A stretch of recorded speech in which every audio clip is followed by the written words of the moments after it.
សុខសប្បាយបងប្អូនទាំងអស់គ្នាថ្ងៃនេះគឺខ្ញុំនឹងធ្វើការប្រាប់ពីរបៀបយើង reset ទូរស័ព្ទយើងចោលណាដូចទូរស័ព្ទដែលយើងទិញថ្មីយើងឈប់ចោលអស់បានកម្មវិធីហើយយើងចង់ឲ្យវាដំណើរការសារថ្មីណាកុំឲ្យទីហោដូចទីហោថាយើងចង់យកទៅលុបឬក៏យើងចង់ថាវាឯកសារហ្នឹងវាពេញពេលយើងចង់ឈប់ចោលអីគឺអាចមើលវីដេអូនេះបានខ្ញុំនឹងប្រាប់ប៉ុន្តែករណីដែលបងប្អូនធ្វើអញ្ចឹងបានគឺទីមួយយើងត្រូវមើលថាទូរស័ព្ទចូល iCloud អត់បើថាចូល iCloud គឺ iCloud ហ្នឹងរបស់យើងអត់បើថាយើងអត់ចាំ iCloud ហ្នឹងទេគឺយើងអាច reset បានទេតែយើង reset ទៅវាជាប់ iCloud ណាហើយអញ្ចឹងគឺយើងត្រូវថាបញ្ជាក់ថាទូរស័ព្ទមាន iCloud អត់ហើយដោយទូរស័ព្ទនេះអញ្ចឹងគឺអត់ iCloud ទេហើយដោយសារនេះគឺមិនមែនជាទូរស័ព្ទដែលខ្ញុំប្រើទេខ្ញុំទិញពីគេមកហើយអញ្ចឹងគឺខ្ញុំត្រូវការឈុំម៉ាស៊ីនវាចោលណាឲ្យវាដូចទូរស័ព្ទដែលយើងទិញថ្មីទិញឲ្យប្រអប់ណាគឺយើងទីមួយគឺយើងចូល setting មកណាដើម្បីយើងឈូសអាម៉ាស៊ីននឹងចោលឲ្យវាដូចទូរស័ព្ទថ្មីអញ្ចឹងគឺវីដេអូនេះខ្ញុំនឹងប្រាប់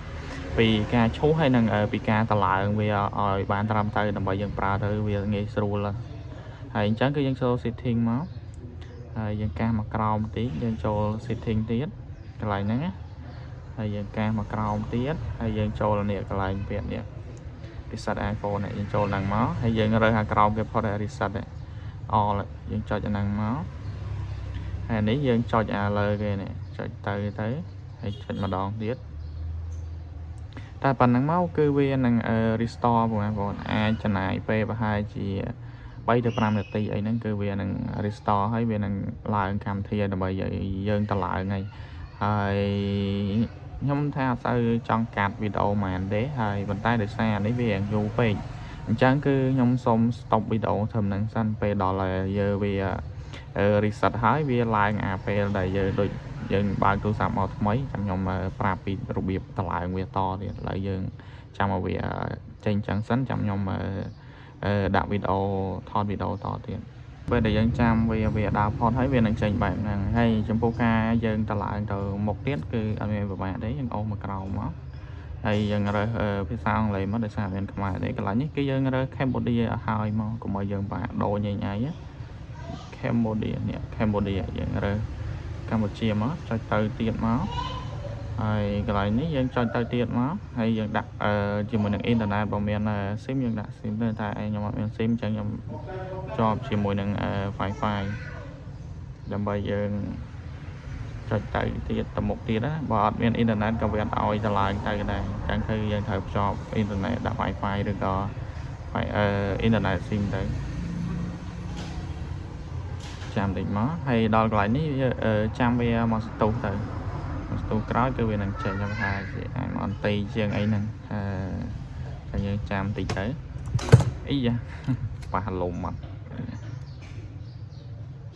តែម្ដងទៀតអូម្ដងទៀតចាំវាដាក់ដៃចុចដាក់ដៃទៅនេះចេញបែបនេះហើយអញ្ចឹងគឺយើងចុចអាពាក់លើគេ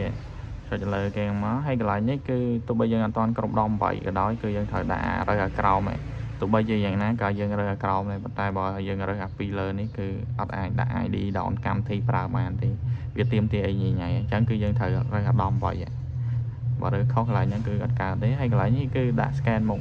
ហើយយើងចង់ដាក់អត់ហើយដូចខ្ញុំមិនអត់ទាន់ដាក់លេខកូដអីក៏មិនទាន់ដាក់ដែរហើយយើងចុច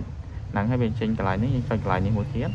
ហើយយើងរើសអាក្រោមអត់ទាន់ដាក់លេខកូដណាយើងរើសហ្នឹងមកហើយយើងរើសអា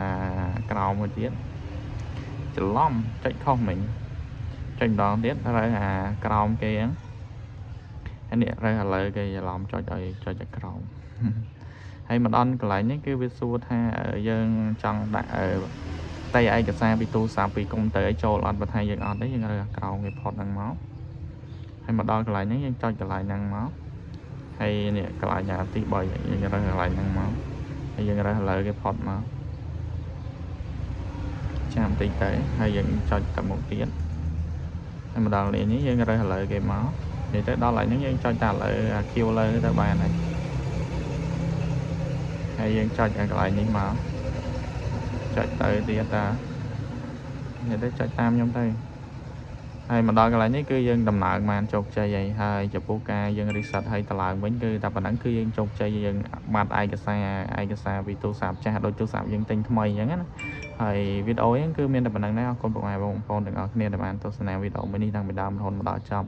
បើចូលចិត្តវីដេអូមួយនេះកុំភ្លេចជួយ like និង subscribe channel ខ្ញុំម្នាក់មួយផងដើម្បីទទួលបានវីដេអូថ្មីៗពីការធ្វើវីដេអូបង្ហាញពីការប្រើប្រាស់ទូរស័ព្ទ